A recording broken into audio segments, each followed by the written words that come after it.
How to delete LinkedIn account permanently. First of all, go ahead and open up the LinkedIn application on your phone. As you can see, you are now in the LinkedIn homepage. Here, you can view posts from all your connections and pages that you follow on LinkedIn. On this page, go to the top left corner and tap on your profile.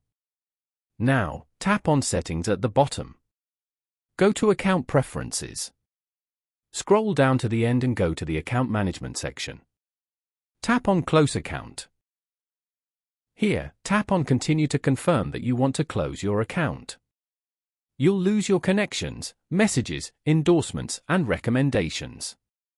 Following these steps, you can easily delete LinkedIn account permanently.